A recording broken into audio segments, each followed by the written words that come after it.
Halo sahabat art dimanapun kalian berada, di video kali ini kita bakalan ngebahas sebuah alur cerita dari film India yang berjudul Pushpa The Rise 1 yang rilis di akhir tahun 2021 dan populer di tahun 2022. Film ini diperankan oleh aktor-aktor terbaik India seperti Allu Arjun, Rashmika Mandanna, Fahad Faasil, dan yang lainnya. Di dalam film ini berkisah tentang seorang supir truk sekaligus penyelundup yang memperdagangkan kayu cendana merah dari Seskala untuk dikirimkan ke Chennai, Cina. Demi menjadi penyelundup yang ditakuti, pemuda itu pun berjuang dari nol, dari kuli kayu hingga menjadi bos penyelundup kayu cendana merah terbesar. Bagaimanakah perjalanannya? Simak terus video ini sampai habis.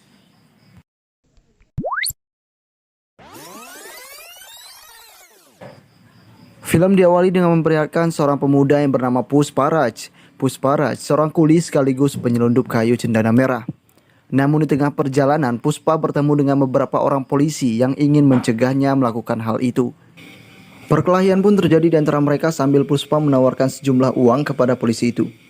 Dan nego terakhir di angka 1 lakh per polisi. Para polisi itu pun membebaskan Pushpa pergi begitu saja untuk kembali ke desanya. Di desanya ternyata Pushpa juga bekerja sebagai buruh di salah satu pabrik kayu terkenal di desanya. Meskipun buruh, Pushpa sangat tidak ingin diperintahkan oleh orang lain, bahkan ia dengan santainya duduk manis ketika pemilik pabrik melewati dirinya. Salah seorang senior di pabrik itu pun berusaha menasehati Pushpa karena bisa saja kelakuannya itu membuat dia dipecat dari pabrik. Pushpa yang mendengar hal itu bukannya takut, melainkan malah setuju jika ia berhenti dari pabrik ini dengan membawa sejumlah uang kompensasi. Bahkan salah seorang pemuda yang bernama Kesava terkagum melihat sikap dari Pushpa. Keesokan harinya, penagih hutang pun menghampiri kediaman Pushpa, yang di sana ada ibunya Pushpa dan neneknya. Maksud dan tujuan penagih ke sana adalah untuk meminta sejumlah uang yang belum dibayarkan oleh Pushpa, sambil berteriak kencang sampai semua penduduk mendengar hal itu. Namun Pushpa bukannya panik, dia dengan santainya masuk ke kamar mandi tanpa mendengar bacotan dari penagih itu dan omelan ibunya. Singkatnya Pushpa pun melunasi hutang itu. Tapi Pushpa meminta si penagih untuk memberitahu semua orang yang ada di saat penagih mempermalukan keluarganya di depan umum. Si penagih itu pun mau tidak mau mendatangi satu persatu kediaman warga untuk memberitahu kalau hutangnya Pushpa sudah lunas. Di malam harinya Pushpa dan Kesava pergi ke hutan kayu cendana merah bersama dengan penduduk-penduduk lainnya. Sesampainya di hutan, mereka mulai mencari tempat penginapan untuk menopang pekerjaan mereka. Singkatnya mereka berhasil menemukan kayu cendana merah, tapi sebelum itu sebuah ritual pun dilakukan. Dan barulah mereka mulai menebang pohon. Tapi kegiatan mereka ternyata telah diketahui kepolisian yang membuat semua pekerja berhenti. Namun Pushpa dengan tegas mengajak para kuli untuk menyimpan kayu yang mereka tebang tanpa ketahuan polisi. Sementara polisi pun mulai berdatangan yang dipimpin oleh Inspektur Govindapa, salah seorang polisi yang paling ditakuti oleh para penyelundup kayu cendana merah. Sesampainya di tempat itu, Govinda mulai merasa ada yang aneh karena tidak ada satupun kayu cendana di sekitaran mereka. Saat Govinda mendekati Pushpa yang sedang mengasah kapak, Pushpa pun dengan lantangnya mengatakan kalau kapak yang ia pegang untuk membunuh harimau yang ada di hutan ini. Karena sikap yang tidak sopan, polisi ingin melukai Pushpa, tapi kemudian seluruh kuli pun bersatu dengan senjata mereka masing-masing. Melihat jumlah para kuli yang begitu banyak, para polisi pun mundur karena tidak ada bukti yang mereka gunakan untuk menangkap para penyelundup kayu cendana ini. Para pekerja kayu pun sangat senang karena hasilnya hari ini berhasil diselamatkan oleh Pushpa.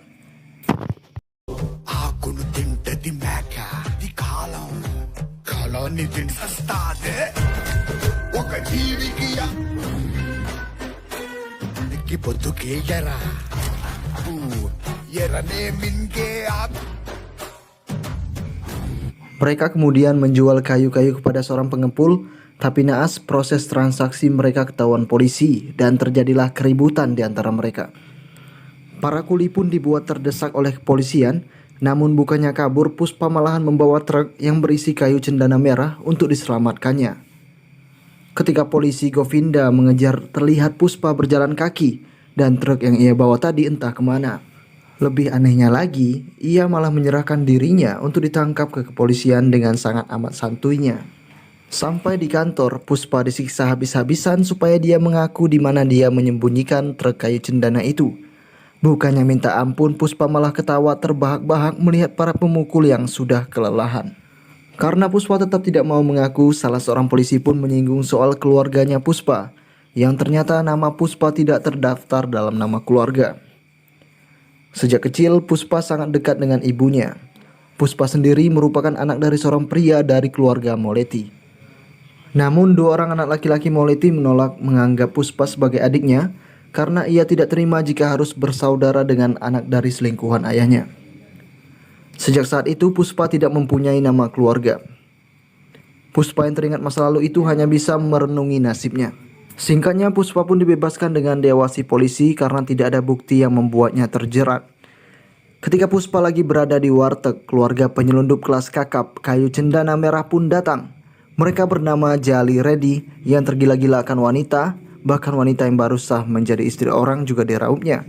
Kedua, Jaka Reddy, orang yang selama ini mengurusi bagian pemasukan dan pengeluaran.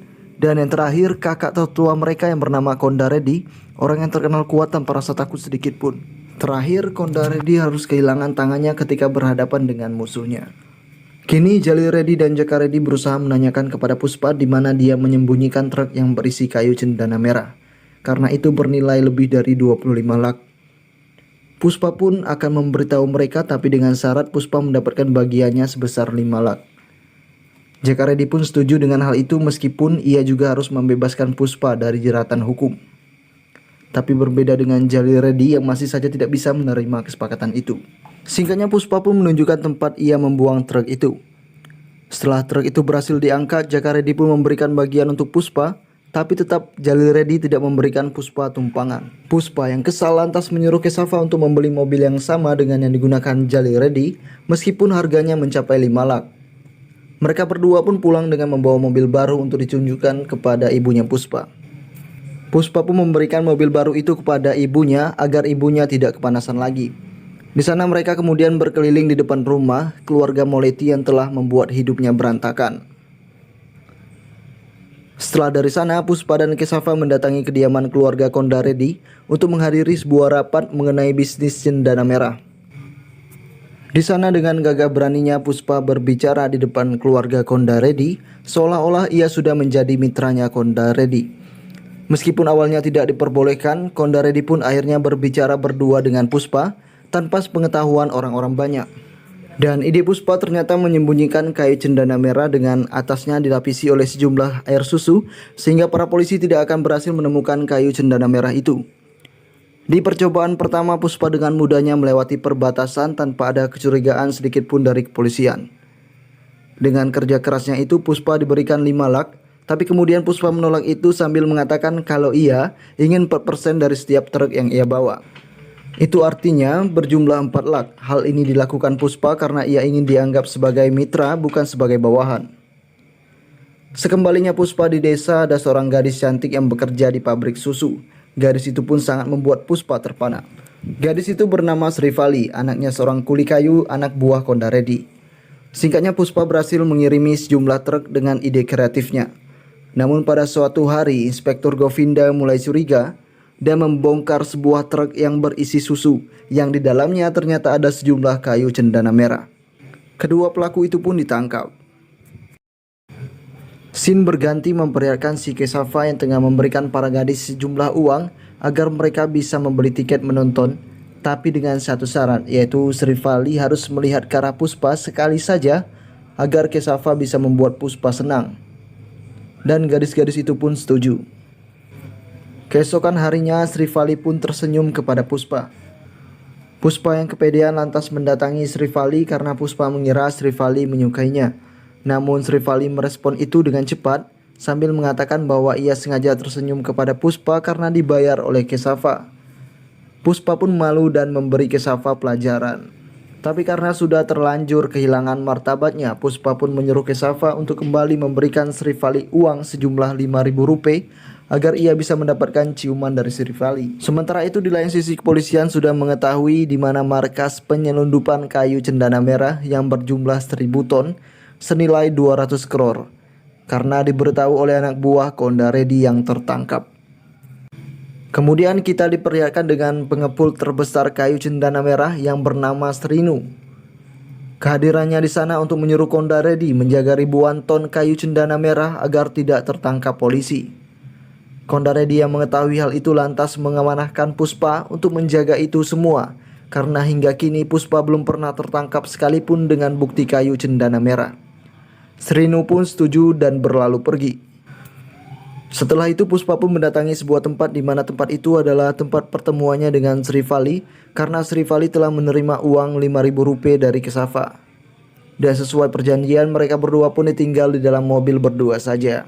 Puspa pun mulai menjalankan aksinya. Namun Sri Vali mengatakan kalau ia hanya ingin memberikan ciuman pertamanya untuk suaminya saja sambil menangis kencang. Sri Vali yang menangis lantas membuat semua teman-temannya bingung dan menganggap kalau Puspa telah berbuat macam-macam, sehingga perjanjian itu pun dibatalkan.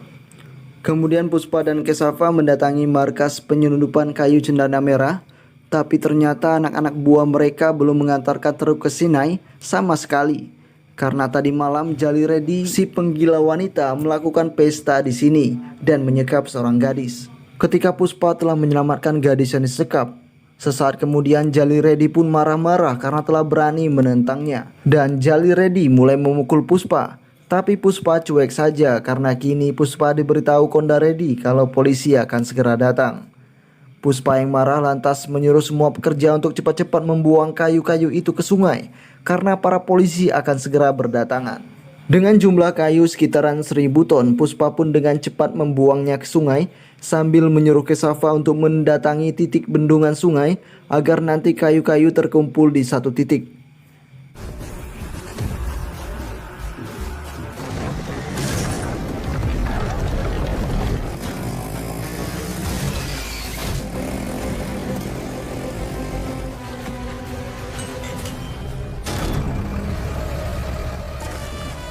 Karena Puspa telah membuangnya di sungai, para polisi pun tidak menemukan satu batang kayu cendana merah pun untuk dijadikan bukti. Di saat yang bersamaan juga Kesava berhasil menghentikan bendungan sehingga kayu cendana merah pun selamat. Alhasil Inspektur Govinda pun mengaku kalah dalam menangani Puspa sambil berkata apa yang Puspa raih saat ini bakalan membuatnya kehilangan segalanya. Karena keberhasilan itu, Srinu pun mengadakan pesta besar-besaran sambil dihadiri oleh seluruh pekerjanya.